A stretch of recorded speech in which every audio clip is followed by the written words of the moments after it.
Hi everyone, I'm Caroline, a grant specialist at Stepwell Strategies. Welcome to Module 1, Reviewing the Opportunity.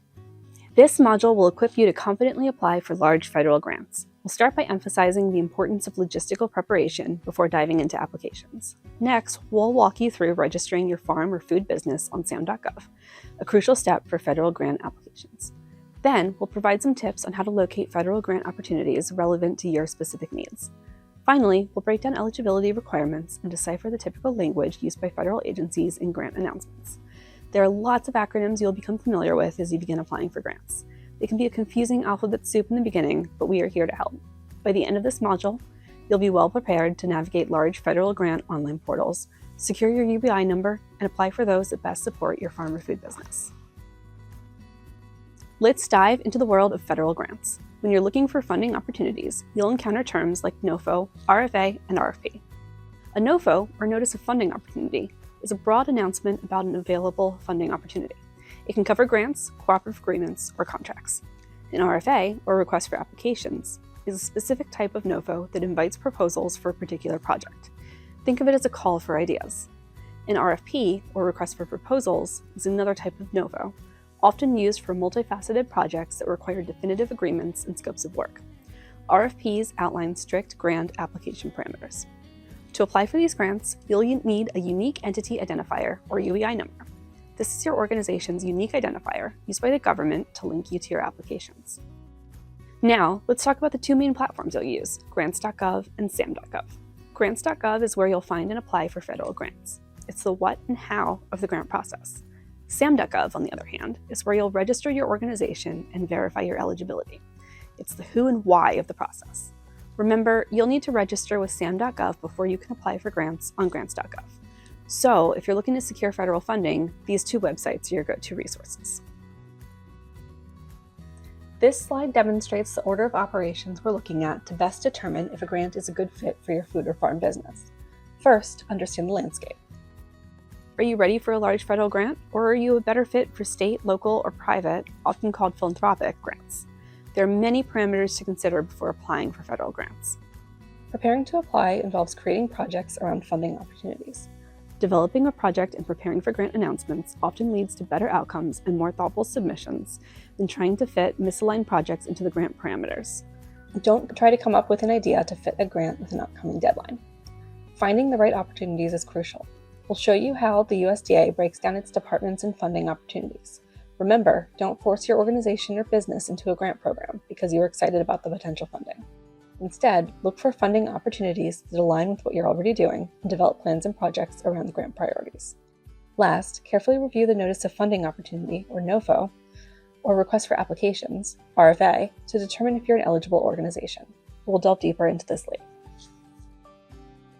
To effectively navigate the complex landscape of federal grant funding, it's essential to understand the USDA's organizational structure.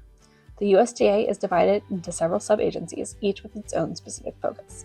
Under the last column of headers, you'll see Rural Development, Agricultural Marketing Service, and National Institute of Food and Agriculture. This helps you understand where to look for grant funding opportunities based on your specific needs.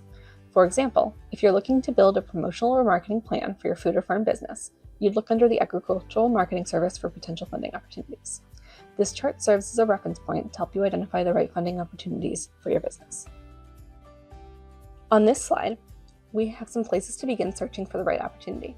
For example, if you're interested in marketing your farm products, the Agricultural Marketing Service would be the relevant agency to explore. Or, if you are looking for incentives or grants pertaining to on-farm environmental practices, look at the NRCS website. When seeking grant opportunities, consider both federal and state-level funding. Philanthropic grants are often not released in a public way and are on an invite-only or word-of-mouth basis. These are a valuable resource, as well as subscribing to email lists from specific USDA sub-agencies. Additionally, your state government likely offers a range of grant programs. Once you've identified potential grant opportunities, you'll want to look for the program guidelines before you begin. It's crucial to carefully review the Request for Applications or Notice of Funding Opportunity. These documents provide detailed information about eligibility criteria, application requirements, and evaluation processes. By understanding these guidelines, you first determine whether you can even apply for the grant, and by following the guidelines, you greatly increase your chances of submitting a strong and competitive proposal. All right, let's put this knowledge into action. Become an active information seeker. By browsing the grant websites of the USDA and grants.gov, subscribing to email updates from relevant USDA sub-agencies like the Agricultural Marketing Service, Rural Development, and the Farm Service Agency, you can become aware of all the possible opportunities. Don't forget to sign up for updates from your state's Department of Agriculture, as smaller state grants are often announced through them. Cooperative extension agencies are another excellent source of grant opportunities, along with other technical assistance providers like regional food business centers and local nonprofits. Building relationships with these local providers is key. They'll become invaluable allies when you navigate the application process, and they'll be the first to contact you when new opportunities arise. All right, let's dive into how to prepare for a grant application.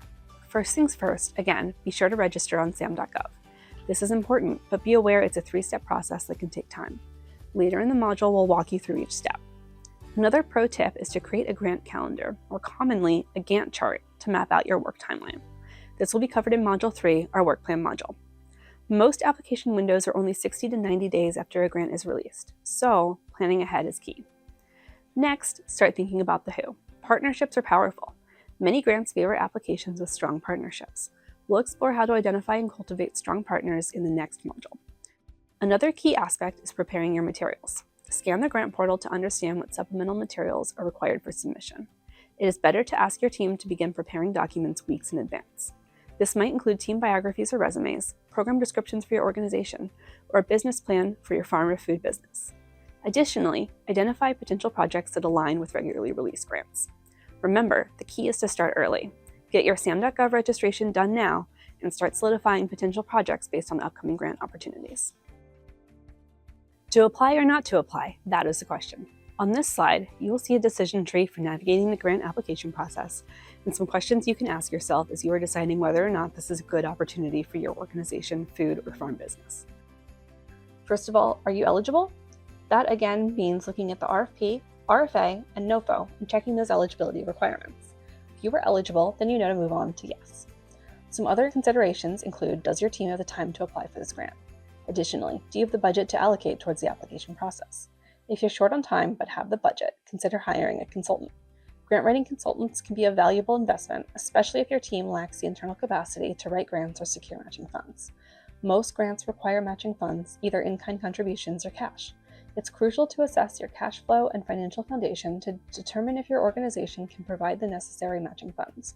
Refer to the program guidelines to identify the specific matching fund requirements. Have you clearly defined the scope of your project? This includes identifying your project goals, partners, and the budget needed to achieve your objectives. It's also important to identify potential partners who can contribute to your project's success.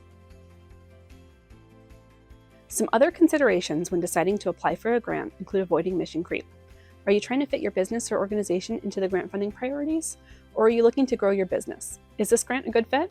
Again, we at Stepwell highly advise that you look for opportunities that are well aligned with your mission, vision, and organizational goals.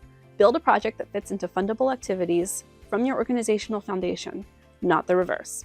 Trying to fit your particular business or organization into pretty limited grant priorities or parameters is a bad idea. Next, organizational cash flow is extremely important. It's important to understand that most grants require some sort of in-kind or cash match. Most federal grant funding is distributed on a reimbursement basis. State, local, and foundation opportunities may have different rules. This has a significant impact on your organizational cash flow. So, before applying for a grant, please consider identifying your cash flow sources early on and what kinds of cash sources might be needed to manage your funding. You'll usually need to have cash in hand for purchases or hires and then be reimbursed later. As an alternative to cash on hand, you could consider different models, such as taking out an operating loan or a line of credit. Let's talk about navigating a Notice of Funding Opportunity, or NOFO, and understanding eligibility. When considering a grant, carefully read the NOFO. This document outlines specific guidelines, eligibility criteria, and the application process. It's crucial to understand eligibility. Common eligibility terms include underserved versus socially disadvantaged, small business, and nonprofit or 501c3 status.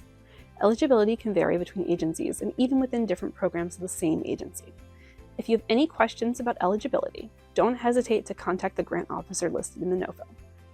Remember, some grants may have restrictions. For example, many grants are not available to 501c6 organizations versus being available to 501c3 organizations. Also, consider the tax implications of receiving grant funding. By carefully reviewing the NOFO and understanding the eligibility requirements, you can increase your chances of successfully applying for and securing grant funding. And finally, if you have questions or need assistance, there is always a representative or point of contact that will be provided by the funding agency, and they are there to help you. When in doubt, reach out. Okay, next let's navigate SAM.gov. First, you'll want to check for or create a unique entity identifier number, also known as a UEI. If you think you might have already created a UEI number in the past, try logging into SAM.gov instead of starting the process anew. An important note is to make sure that you allow yourself at least 2 weeks before applying for any grants to navigate this process. Setting up a SAM.gov account and obtaining a UEI number can be quite time-consuming. Wait times and response times can be lengthy, and this has been a challenge for some of our clients in the past. It is important to know that you do not have to pay to have a UEI number created for you. This is a free service offered through SAM.gov. Documents to have on hand include a letter of determination from the IRS. Have this document readily available when you apply. And your proof of address should match the one on your IRS or tax documents. For more resources as to how to complete this process, we have created a resource for you within this module, a SAM.gov application guideline with screenshots to help you navigate the process. You'll find it on the website. Here's what the SAM.gov website looks like. Make sure you land on this official page when creating your UEI number. Remember, it's a free service. Avoid scams that try to charge you. Once you've landed on the page shown in the previous slide, you can begin the process of applying for a UEI number or reconciling an existing entity. This involves submitting your data and then receiving a confirmation email. Another important note, receiving a confirmation email doesn't mean you have your UEI number yet. You'll need to check the email for instructions on completing step 2. There are a few common pitfalls in the registration process. Many people mistakenly assume that the process is finished after receiving the confirmation email. If you encounter any difficulties, we recommend using the Federal Service Desk Chat. It's often the fastest way to resolve issues and complete the process. All right, everyone. Today we covered some key terms. We explored the differences between NOFOs, RFAs, and RFPs. We also discussed grants.gov and SAM.gov, alongside other important terms. Need a refresher? We have a key terms resource accompanying this entire module that defines everything we covered today. Now, let's shift gears and talk about preparing your organization for grant funding. This includes finding the right opportunity for your food or farm business. You'll need to check the NOFO, RFA, or RFP guidelines to determine eligibility. Additionally, navigating SAM.gov to secure your UEI number is crucial. So you've completed these steps. What's next? Framing your proposal. Our hardworking farmers, for example, have applied for their UEI number through SAM.gov. They followed the confirmation email instructions and secured their number. Now, they're ready to submit a grant proposal.